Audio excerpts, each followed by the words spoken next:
Welcome to Marriage, Let's Talk, hosted by legendary worldwide marriage encounter leader, Father Rosie Roseborough, featuring Catholic married couples from around the world who demonstrate healthy communication for building better marriages. And now, here's Father Rosie. Hi, Father Rosie here. I'm glad you could join us today. This podcast is not talking about marriage. It is where we're going to share how to create a better marriage through communicating feelings in authentic ways.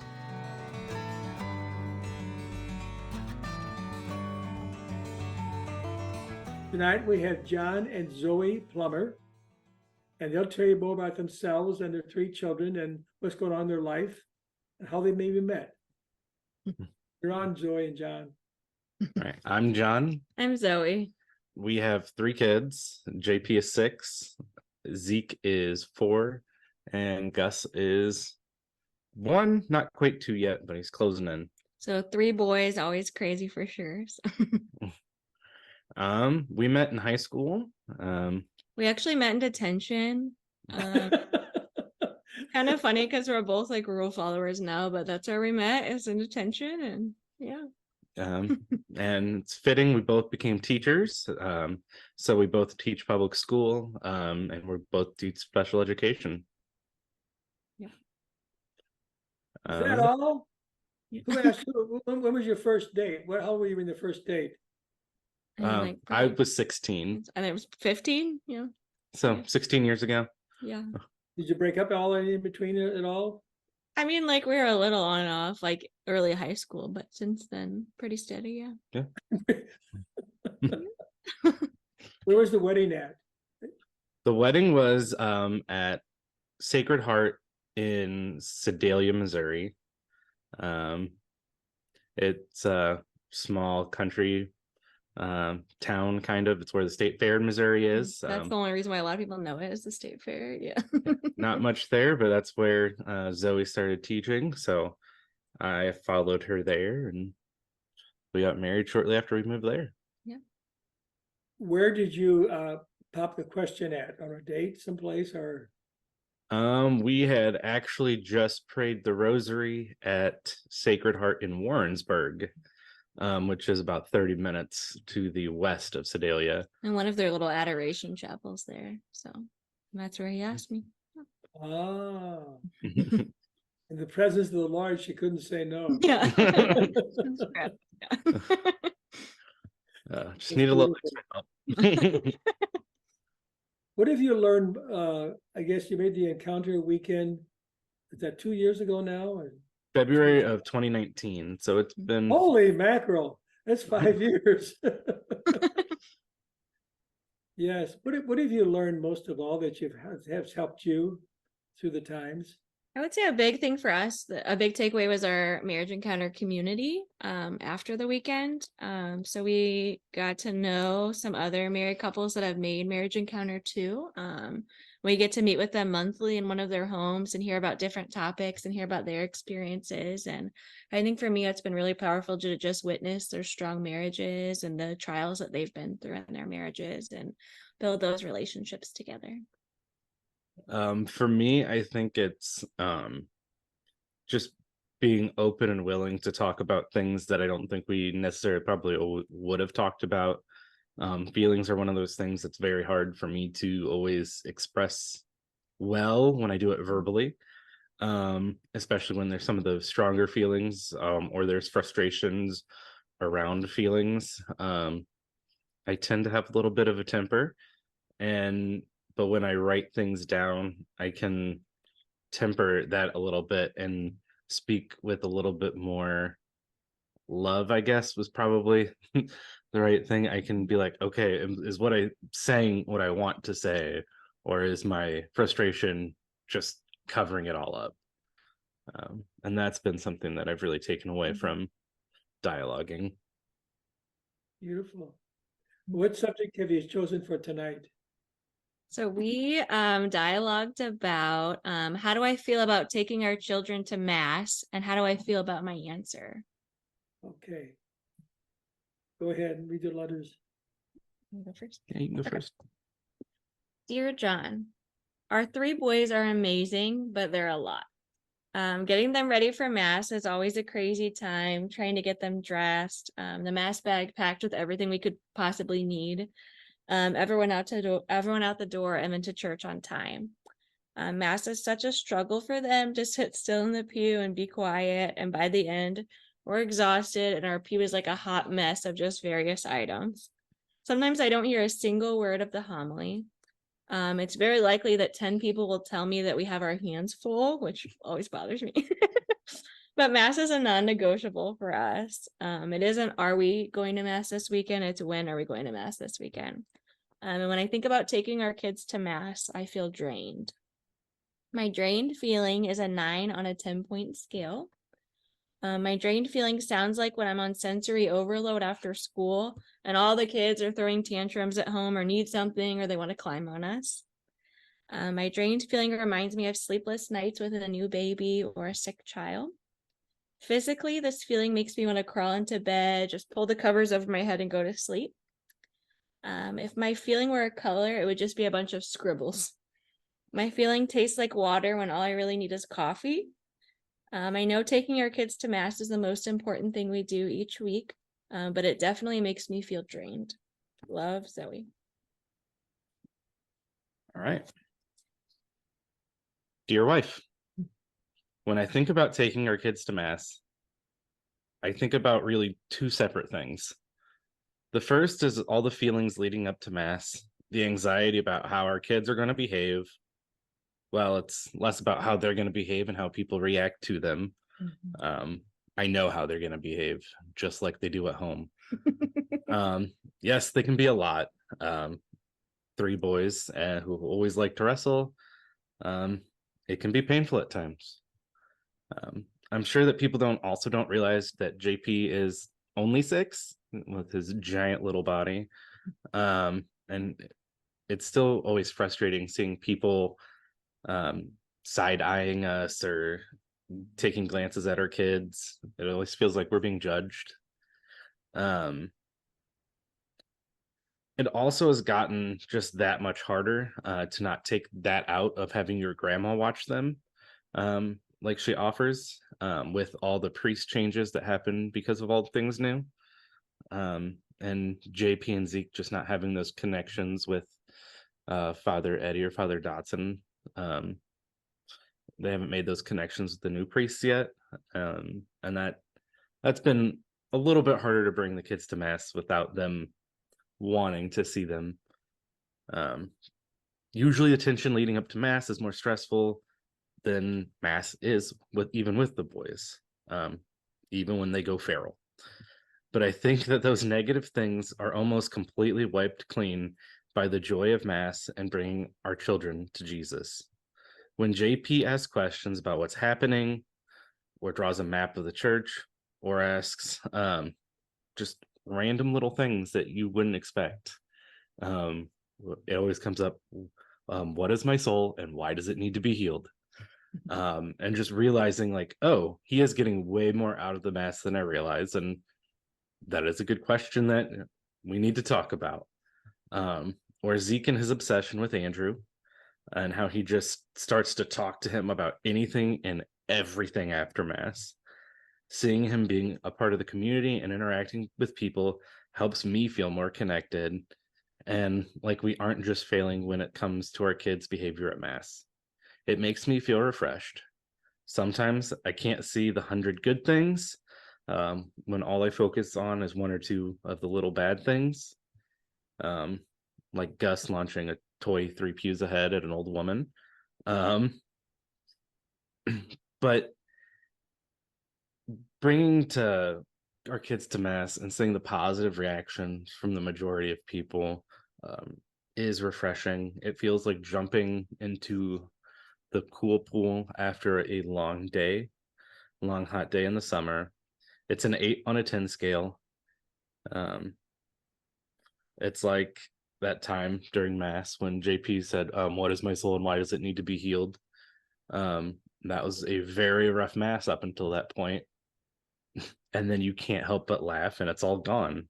It's like, why were you so frustrated before it? It allows us to laugh and see the good. I love our family, and while our kids can be real life Sour Patch Kids, they always go back to sweet. And sharing this with you makes me feel a little bit of shame and a lot of joy. I love you. Okay. So, trying to go back to your letter and think about it. Can I see your letter again? Yeah. I know I'm like a visual person too. Sometimes. After reading mine, I think the feeling that I'm getting from you, the strongest is that drained feeling.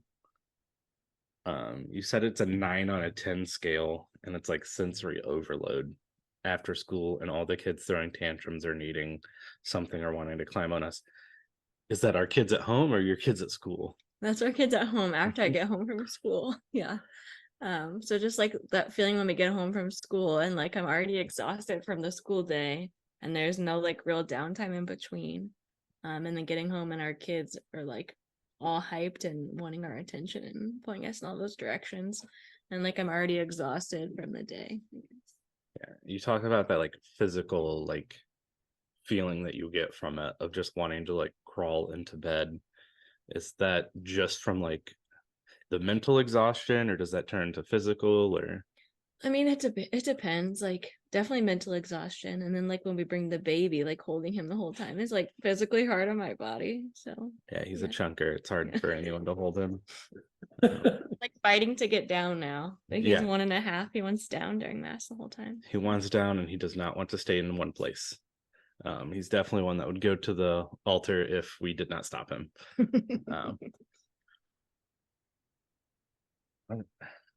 Would you say like your strongest feeling was refreshed, or what do you think? Because like you talked about like anxiety and then feeling refreshed.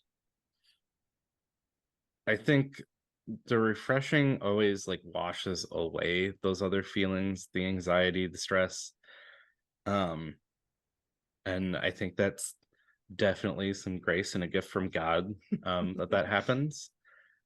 Because that anxiety, especially with getting everyone ready and trying to make it out the door, time to make it there, make sure we can get a parking spot and then make it in on time and not have the kids do something crazy before we even get in. That's definitely can be overwhelming at first. And it's like, I know if I just do it, it'll get better. But the feeling of wanting to get past that first little thing is very daunting. It's like with anxiety, how you just don't want to do it. You know, it won't be bad, but if you just do it, then you're like, okay, I can get past it. But it's just that like first step is so difficult sometimes. Do you think like the mass times changing has like played a part in like more anxious feelings like for us? Yeah. We used to always go to 8:45 mass. Now like our church only has 8 and 11. So it's kind of like we haven't really gotten a good groove yet, I guess. Like, yeah. Especially like with routines being so important for our kids and for us. Even that little change was very hard. Especially on Sundays, which is like the only day I have to sleep in.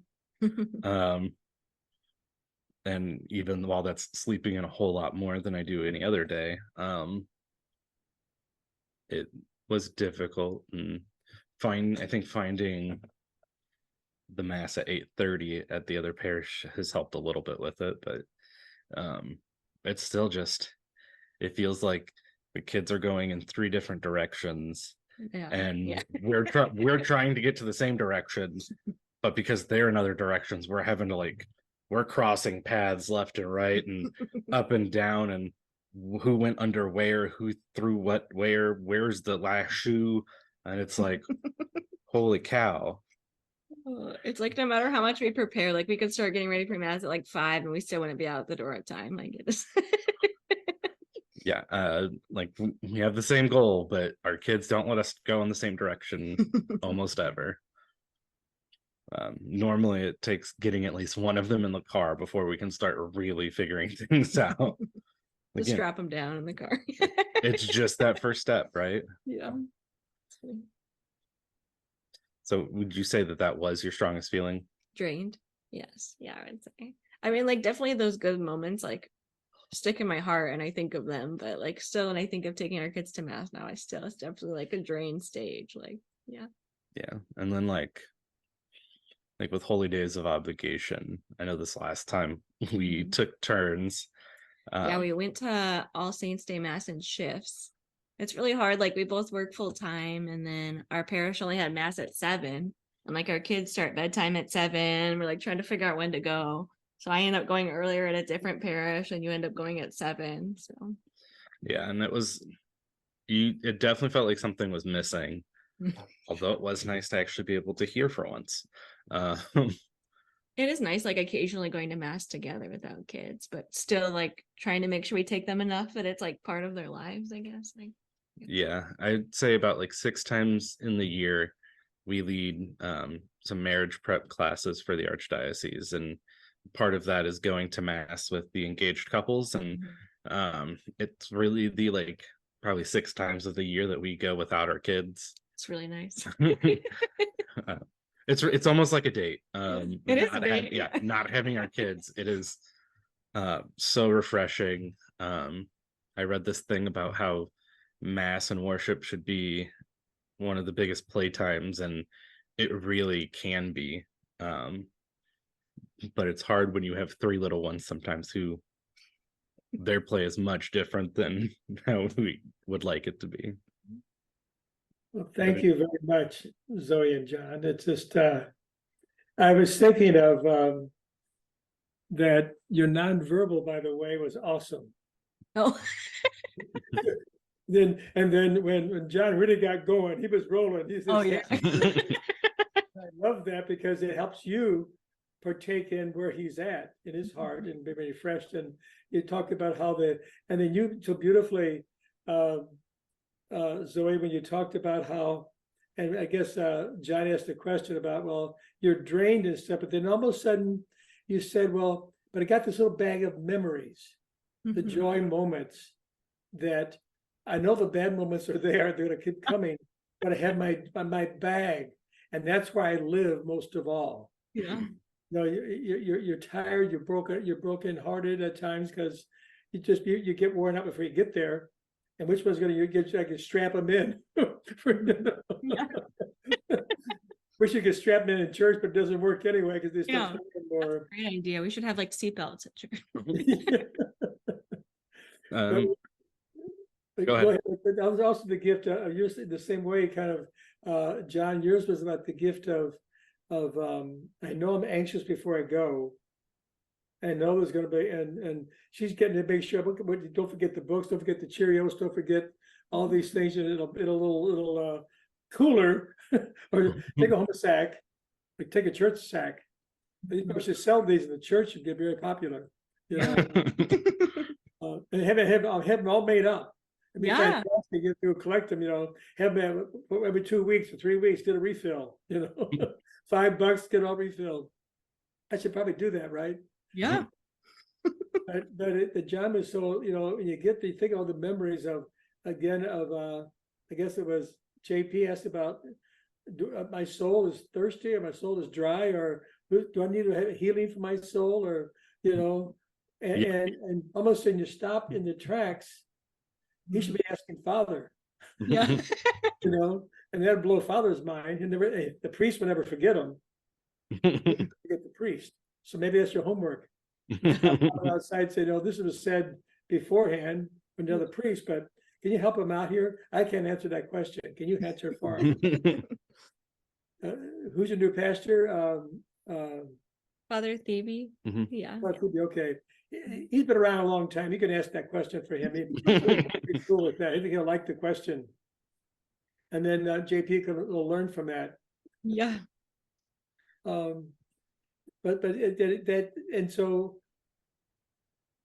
you do remember the special moments during. I'm sure there's probably at least 1 or 2 each time you go to mass. There's constantly those moments. But again, it can be hard to put things into context of how our kids really are. I know everyone always thinks like, oh, my kids are so bad, and everyone tells us like, no, we can't hear your kids. We have people who are who sit in the front, and we sit in the back because our kids have to be taken out a few times. And they're like, yep, heard you today. And I'm like, I know you did. Or when someone suggested taking one of them to the closet because they would not stop screaming in the cry room, and it was still being able to be heard. So that one bothered me a little bit. And when things bother me, I don't let them just sit. And so we went and had a conversation about it, because I don't want anyone feeling that way. I think like that their kids aren't welcome at our church for sure, because they are like, and they belong there. It was less about us and more about like, well, if they're willing to say it to us, they're willing to say it to anyone. And just having that conversation. And I think our kids have definitely been a driving force for us to try to make people feel more included, and to do things for families with young kids, or to go out of our way to like thank people for bringing their kids to mass. I know how much those little moments really, they fill your bag and they help you make it through even those tough moments. But yes, I treasure children at mass, and I guess there's a difference between kids being restless and kids having a tantrum. You know, in restlessness, a confined quarters does not work. You know, but in the lobby, they can walk around and stuff. Whereas in a cry room, if they're really restless, that does no good at all. It just makes them more frustrated. And I know, and so, and most family know the difference. Most parents know the difference between when the tantrums being thrown, which nobody can hear, including the priest. And I usually stop and say, you know, thank you very much. I get was a comment about my homily, you know, something like, well, I'll try harder. Or sometime maybe this child has something more important to say than I say. And so, but I think that children should always be welcome, and they get the cue from you and the people around them. And that's all a prayer. You know, I think you mentioned before when I had dinner with you that JP sometimes gets to select where you're going to sit that day. Yeah, he always likes to choose where we go. Is in the new setting also now with the new priest and stuff? Is that also? Yeah, I feel like no matter which church we go to, he always like tries to choose where we go. Yeah, like what seat and what pew. Yeah. Is he successful most of the time? I don't know, like pretty good for what we expect. Like he generally does things we can expect. The other two like to throw curveballs, so we never know what's gonna happen. And the kids like feed off each other too, so we try to like keep them separated. And it's a good thing they feel very comfortable in church and at mass, but it also means that they're a little bit more free with behaviors and how they act, which can be frustrating as a parent, but always remembering like they are children of God just like we are, and sometimes we probably need to be a little bit more playful in mass too. What would you tell somebody with small children like you who are out there maybe see this video? Any suggestion? Just keep bringing them. Yeah. COVID was definitely pretty hard.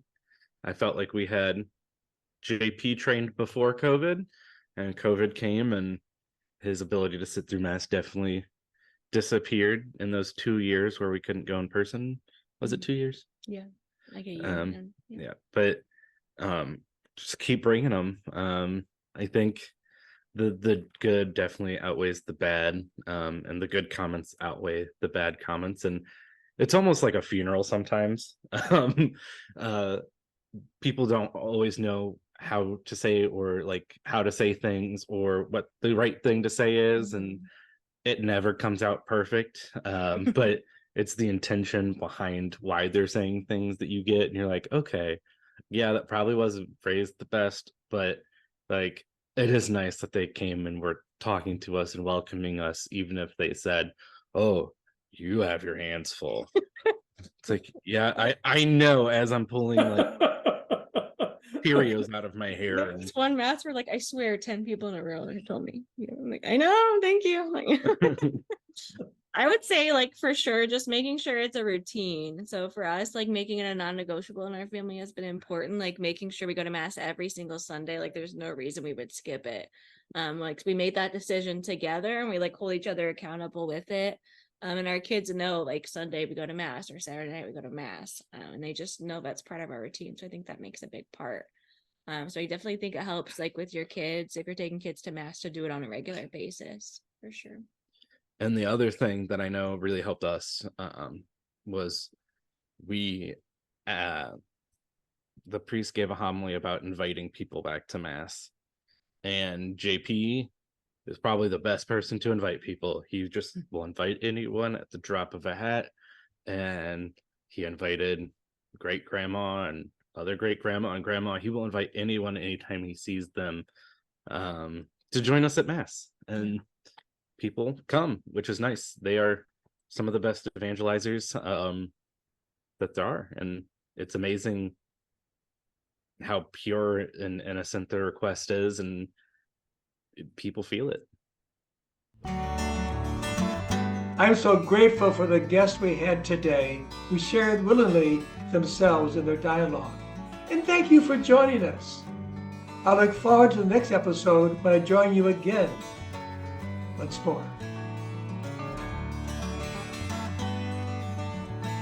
This has been Marriage, Let's Talk, sponsored by Worldwide Marriage Encounter, the foremost faith-inspired marriage enrichment organization in the world, providing married couples with transformative experiences through couples retreats, small groups, and more. Learn to nurture love in your marriage at wwme.org. Marriage, Let's Talk is a production of Mater Media, the apostolate that offers the Celebrate Catholic Marriage experience to energize and fortify married couples through parish events and the 7-step journey to joy. Find out more at matermedia.org.